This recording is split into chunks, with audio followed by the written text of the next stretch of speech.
Do you want to be a live wedding painter but you don't know how to start? I'm here to help you today. I'm Mackenzie Robinson and I'm a live wedding painter here in Gilbert, Arizona. Stick with me, there's a lot to remember, but I hope by the end of this video you will feel prepared for your first live wedding painting.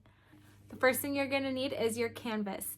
Funny story, when I went to do my first live wedding painting, I brought everything else, but I actually forgot my canvas. I had to drive back home. Luckily, the wedding was really close to where I live, but I had to come back home for the canvas, so it was really silly of me. Most wedding painters use either 16 by 20, 24 by 36, just standard frame sizes. I like to use a linen pre-stretched canvas, and I paint with oil, so I will link that down below. It's nice because there's no need to prep it or prime it. You can just show up and start painting. Next up is your easel. There's so many options for an easel. I picked this one. It's just a wooden fold-out easel.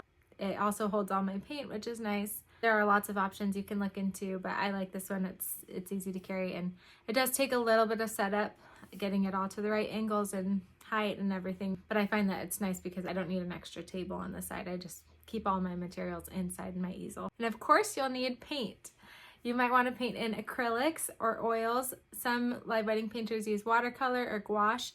I would say just pick whatever you are most comfortable painting with. Any of them can work for live wedding painting. Some people are afraid to use oils for live painting, but I personally prefer it just because I'm more comfortable painting with oils. Depending on what type of paint you're using, you could even mix your colors before you show up and just bring your pre-mixed colors. And brushes. You'll want to have a good selection of different size brushes, sponges, palette knives, whatever you like to use. Don't forget to have a good range because you'll want the big background and especially fine detail brushes. Make sure that you get some good ones. Next, you'll need a palette. You could use a wooden palette or a plastic or enamel, glass, whatever kind of palette you like. Or you could use one of these case palettes. You could use palette paper. That makes the cleanup really easy if you just use paper, and you can fold it up and throw it away after you're done. Speaking of cleaning, don't forget to bring cleaning supplies. You'll want to bring towels or paper towels or wipes just to make it really easy. You also might want to use a drop cloth underneath. And depending on what surface you'll be painting on, I feel like if you're painting in grass, it's probably not that big of a deal, but if you are on a nice wood floor or something like that, you'll want a drop cloth underneath. I use this mat that I got from Gather. I actually got this mat for my kids for their craft projects and sensory projects because they're always making messes, but they don't use it that much, but I use it and it's perfect for what I do. It's really easy to wipe off and fold up, plus it looks really nice, so I like it. Let's talk about lighting. You're going to want a good light to put on the top of your canvas so that even when it gets dark at the end of the night, you can still see what you're painting. The one that I got, I would not recommend. It's too small. It only lights up a little part of it. So I'm going to be getting a new one. Get something wide and also something rechargeable. You may or may not have access to an outlet.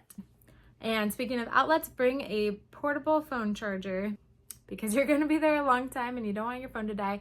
Especially if you're taking videos and getting content, you'll want to make sure that you have a good charged up charger so you don't have to worry about that. Depending on the situation and where you're going to be painting and how long you'll be there, you might want to bring a stool to give your legs a little bit of a rest.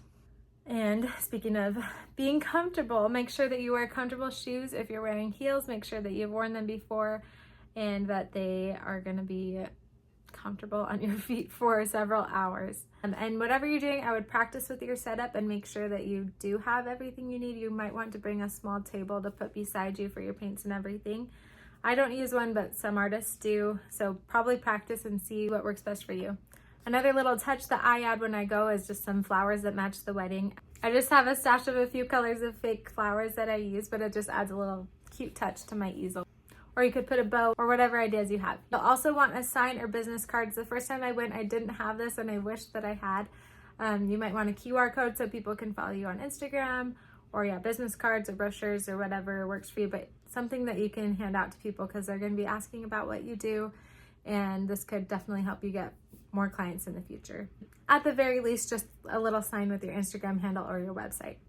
I also think you'll need a rolling bag to carry everything. You'll have to move your easel and all your paints and materials a long distance most likely. So you're going to want to have something that can carry a lot so you don't have to make so many trips back and forth, especially at the end of the night when you're tired and it's dark and you also have to carefully transport your painting. I think a rolling bag or a wagon is really helpful for that. You might want to bring a tripod for a camera or phone so that you can record a time lapse or just record yourself painting. I feel like with these things, it's so important to get documentation so you can share and keep getting more people to book you. Something else that I didn't think of the first time that I wish I would have is just a little gift for the couple, just to say thank you for booking me as your wedding painter and just to say congratulations. I hope this video was helpful. If it was, please hit the like button and subscribe. I'm new to making these kinds of videos, but I really want to help you in your live wedding painting journey as I'm learning as well. So if you have questions or if you have more suggestions on things that you would bring, please let me know in those comments and I can keep making these for you. Thank you so much. Have a great day. All right, I had to jump in the car to go pick up my kid from school, but I just wanted to add that I made a checklist that you can download. It's in the description. So you're not like me, don't forget important things when you go to your next live wedding painting gig.